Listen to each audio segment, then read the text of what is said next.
Hey guys, it's Fletch with Big Sky Technical. Thanks for joining us today as we're out and about. And you know, one of the things about, as some people like to call being a sheepdog in society. I used to be a police officer, and once you have that mentality of being a sheepdog, you always, in my opinion, have that mentality of being a sheepdog. And so let's do a weapons check. Does Fletch practice what he preaches? Well, yep, I do.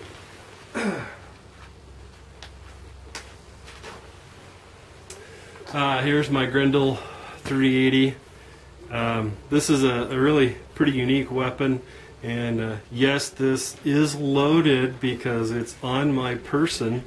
It's a very, very neat little pistol. This is what I carried as one of my backup weapons when I was a peace officer, and it's double action only type pistol system, and it's a great little pistol. I'll actually do a full review on this, but basically this pistol was the forerunner for the kel-tec 380, and it's very cool, and I'll show you a little bit more about that. So always have this with me if I'm out and about.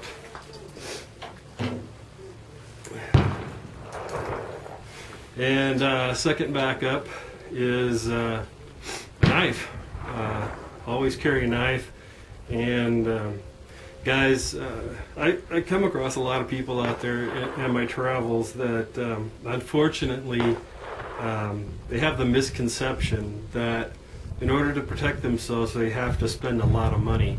And well, I'm not going to carry a knife, if I can't, have enough money to buy, a Cold Steel or a Spyderco or a Gerber or something like that.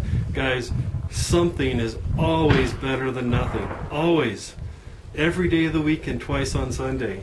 And, if all you can afford is a $10 Sheffield like I have here, this is a decent knife. It was like 10 bucks. Got it at Sportsman's Warehouse. It's got, a non-slip grip on it. It's even got some jimping on the back of the blade. It's got a blade knob on it for easy extraction. And, this is a decent knife. It'll get the job done. Is it sexy? Is it something I can go out and brag about?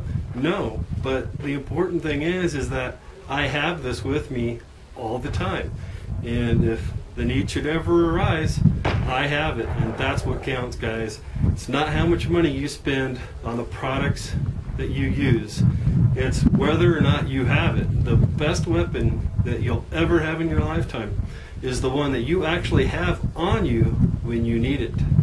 Thanks guys, appreciate it. Hey guys, it's Fletch, and I was just watching the clip to make sure that I get a good shot when I was just talking about having concealed weapons. And I'm sure some of you out there are thinking, why the hell was he bent over? What was he doing? Where was his Grendel 380? I carry my concealed carry on my ankle. For me, there's a couple of reasons. First off, as you guys may or may not know about me, I'm a disabled veteran. I've had 3 back surgeries, and for myself, carrying anything on my waist is out of the question. It's very painful for me, and so if I have tactical gear, it's going to be a thigh rig of some kind for a holster. Don't care for shoulder holsters or how I have to dress in order to properly conceal the shoulder holster. But the point that I wanted to share with you guys is some of you are probably thinking, well, how the hell is he ever going to get that weapon out of an ankle holster if the defecation hits the oscillation, so to speak? And guys, it's real easy, and hopefully some of you out there that are concealed carry permit holders have actually taken training and classes. And one of the most important things that you need to keep in mind if you're ever in a situation where you need to brandish your firearm and pull it out, however you want to put it, you need to make sure that you understand fully what the threat is before you pull your weapon out. Let's say you're in a convenience store, stop and rob, whatever, and an armed robbery starts going down, and the sheepdog in you says, intercede, stop the crime from happening. And if you've got it in your waistband somewhere, the worst thing, in my opinion, you could do is, as soon as you see it, grab it out real quick, because I've practiced getting my weapon out and it's in my waistband and I can do it really quick. So that means that I'm really good, I'm prepared. Well, yes and no, in my opinion, and of course it is just my opinion, and you're certainly welcome to disagree with me. But the first thing that you need to do is, something starts going down, is you need to find cover. And obviously the difference between cover and concealment.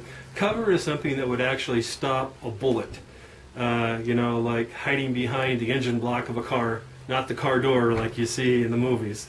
Concealment is just hiding somewhere where someone can't see you.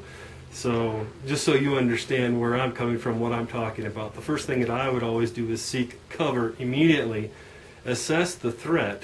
See how many bad guys there are. Is there one? Is there three? Is there five?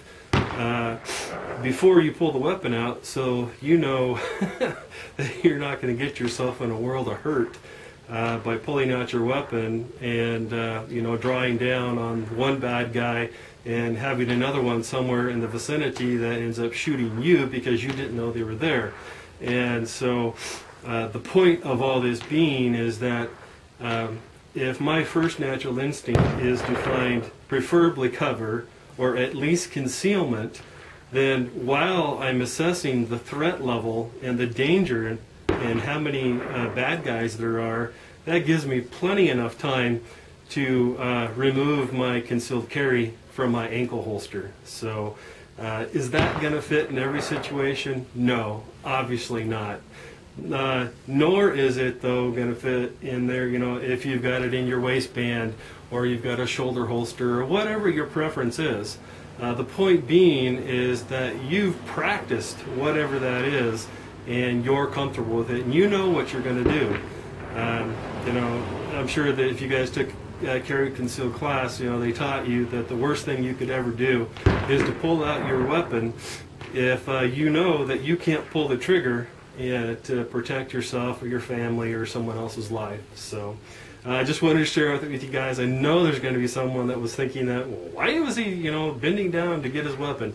That's because I use an ankle holster system. I'm very comfortable with it, and I've practiced with it, and I'm prepared to use that system. So thanks again, guys. I appreciate it.